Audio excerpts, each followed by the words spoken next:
This is Optimal Living Daily, episode 27, Simple Finances, How and Why to Build Up a Cushion in the Bank by Babauta of Zen Habits.net. Get ready to maximize your potential with Optimal Living Daily, the podcast that brings you the best in personal development and productivity every day of the week. Your optimal life awaits. Now here's your host, Justin Malik.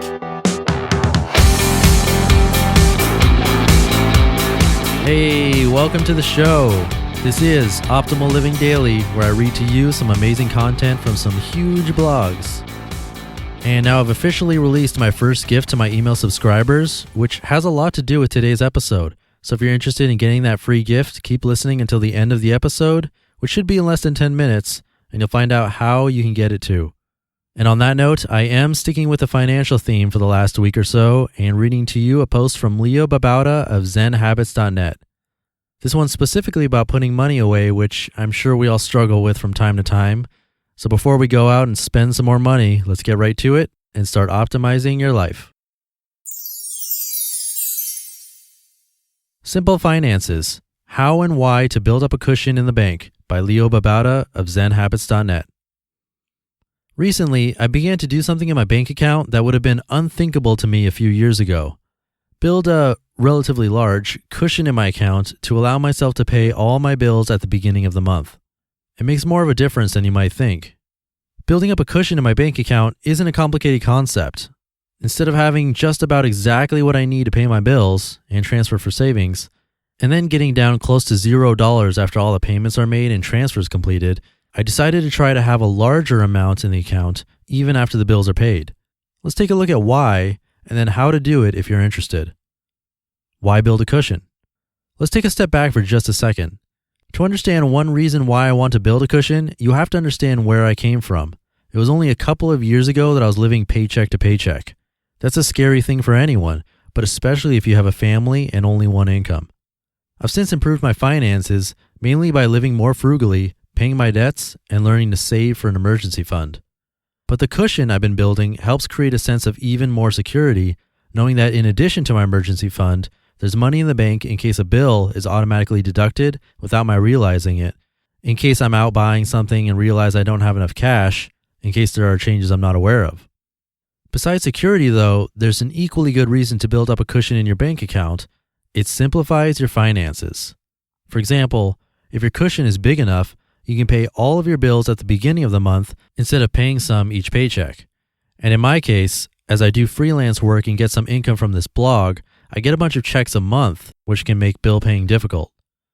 There's real value in being able to pay all your bills at once and not have to worry about it for the rest of the month. Paying bills throughout the month can be complicated and stressful. Paying them all at once is simpler, easier, and saves time. I'll admit that I could be making more money by taking my money out of my checking account and earning interest or investing it, but I feel that this financial peace of mind and simplicity are both powerful reasons to keep that cushion in my account. How to build a cushion in your account. So let's say you're interested in building up a cushion in your bank account and in simplifying your finances by paying all your bills at once instead of throughout the month. How do you do it? Well, there's no one way, so I can't give you a step-by-step guide, but here are my suggestions. Cut expenses. This might sound obvious, so I won't belabor the point, but if building a cushion in your account seems difficult, you'll probably need to cut out a few expenses to do it. And that's good advice for any financial goal, not just this one. Make it a goal to reduce your expenses by $100 or $200 a month or more if you think it's possible. See what expenses you're paying now that aren't absolutely necessary or what can be reduced. Look at the big things like house and car and food. Look at the little things like magazines and music and clothes and coffee and dessert. Budget.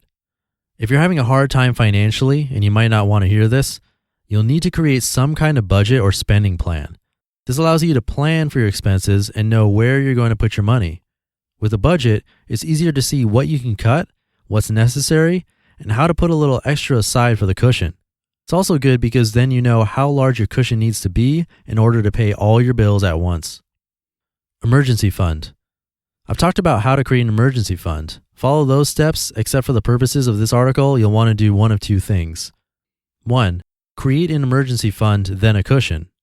Once you've saved up an emergency fund of about $1,000, the minimum you'll need to start with, then redirect those savings to build your cushion in your checking account. Number 2, use your emergency fund as your cushion. Alternatively, use the emergency fund temporarily as a cushion. As long as you don't spend the entire amount when you pay your bills at the beginning of the month, this is an easy way to get to that cushion quickly. Little by little. If you can put $200 per month or more aside for your cushion, you can have a nice little cushion in a few months. It's important for the purposes of spending, you pretend that cushion isn't there. I withdraw my spending cash so I'm not tempted to use my debit card to withdraw the cushion. Setting aside a little at a time will take a little longer to get to your ultimate goal, which is to pay all your bills at once. Refund. If, however, you get a windfall such as a tax refund or a bonus at work or a large payment from an extra project you did or something along those lines, instead of spending the money, you should leave it in the bank as your cushion. This is the fast method to building a cushion, although as it's hard to plan on this happening, you should do the little by little approach in the meantime. Pay bills all together. Once you build your cushion large enough so that it equals your monthly bills, you can now pay all of your bills at once. I like the beginning of the month, but your situation might vary. So set a day when you plan to pay all of your bills, go online, make the payments, transfer your savings deposit, and then withdraw your cash if you use the cash method. If you use a debit card for expenses such as gas, groceries, eating out, etc., again, you'll need to be careful not to spend your cushion. So pay all your bills on one day, then forget about it. The simplicity. Use last month's income for bills. Once you reach this point, from now on when you get paid, you don't spend it. You leave it in the bank to pay next month's bills. From this point on, this month's bills will be paid by last month's income, and then this month's income will be used for next month's bills. It's a beautiful thing knowing that you've got enough for more than a month's expenses sitting in your bank account. Your finances couldn't get much simpler. You just listened to the post titled Simple Finances, How and Why to Build Up a Cushion in the Bank by Babauta of ZenHabits.net.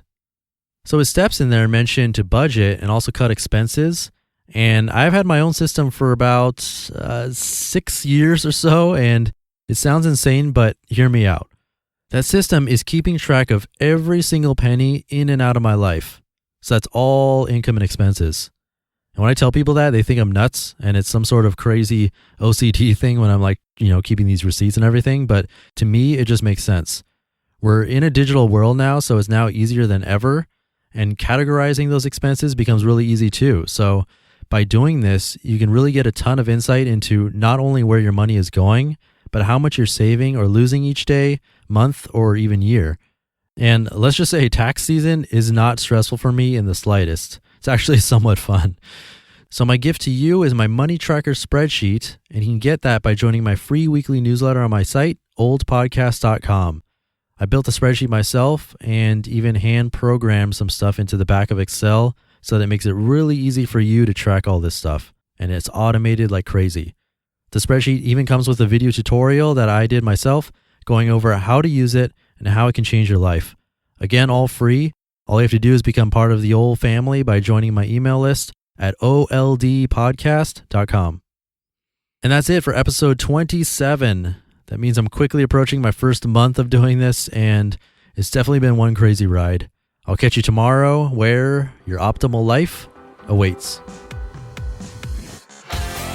You've been listening to Optimal Living Daily. Be sure to hit the subscribe button to stay up to date on each new episode, and head to oldpodcast.com. That's oldpodcast.com for a free gift as well as more actionable tips and resources to help you maximize your potential.